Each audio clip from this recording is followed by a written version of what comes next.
Well, other people who are whinging and complaining a whole lot are Harry and Meghan. But now they've set out on a 2-day tour of Jordan over in the Middle East. Now, they're being slammed because this tour looks awfully like a royal tour, like the exact thing they said they wanted to step back from to have their privacy. Well, this is hardly protecting your privacy, but also the timing of this, James, to step out in the week after Prince Andrew has just been arrested. Wait, are you suggesting a link?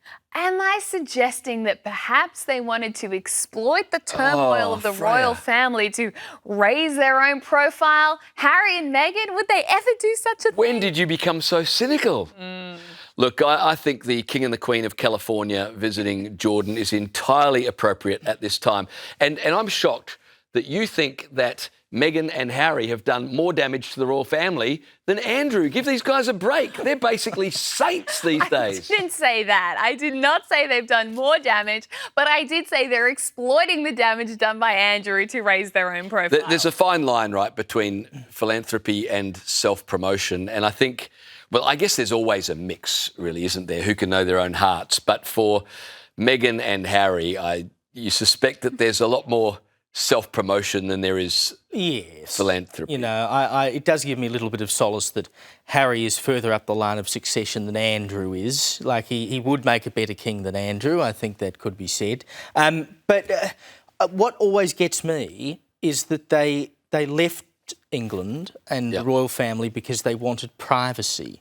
And they left, went to California, and then have spent all their time ever since making sure that they have the least privacy possible and then whinging about the fact they don't have any privacy. You know, if I said, I'm leaving television to go and live a private life where, you know, no one cares what I says or do and I don't have to worry about my name popping up in another publication because I got too pissed on a Saturday night and had a fight at the pub or something. I'm not saying I did that, by the way. Daily Mail, go your hardest. Like, I would just go somewhere where people didn't know who I was. I don't know. And I wouldn't be going, oh, yeah, I know I said I was walking away, but by the way, can I please come back and do guest appearances on Sky a few times a week as well? No, I'm saying I want to get away from it. So they did all of that and then basically said, no, actually, we want to be in the public light. We just want to do it on our own terms. That's all it's ever really been about. All right, before we get to a break, Caleb, we need you to defend your countrymen, colleagues in South Australia, because the Norwood Council in SA have plunged local ratepayers in. There's only about 55,000 people in the district. I like what you've done there, by the way. They have $106 million in debt because of overruns on a swimming pool reno. The reno of the pool was meant to cost $24 million. It's blown out to $60 million. To pay for it, they put rates up by 9.4% last year, and an independent financial consultant says that rates will have to continue to go up about 4.3%, which is well above inflation, for years to come. In fact, the independent financial report says these decisions, that is to do this $60 million reno on a pool, reflect a departure from prudent financial management, placing a growing burden on ratepayers who've not been adequately consulted or given the opportunity to consent to these cost implications.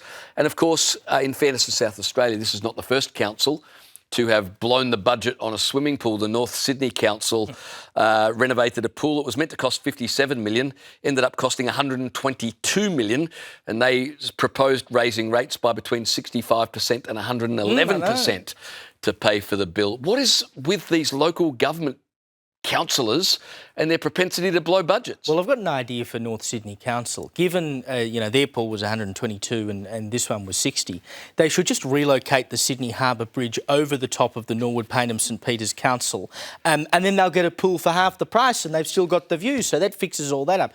Well, I'm so annoyed now with governments, local, state and federal. They've just completely forgotten about the idea of living within their means. I mean, federally, $1 trillion of debt, we hear barely a word about it. A local council blows the budget like this, we'll just put the rates up by 9%.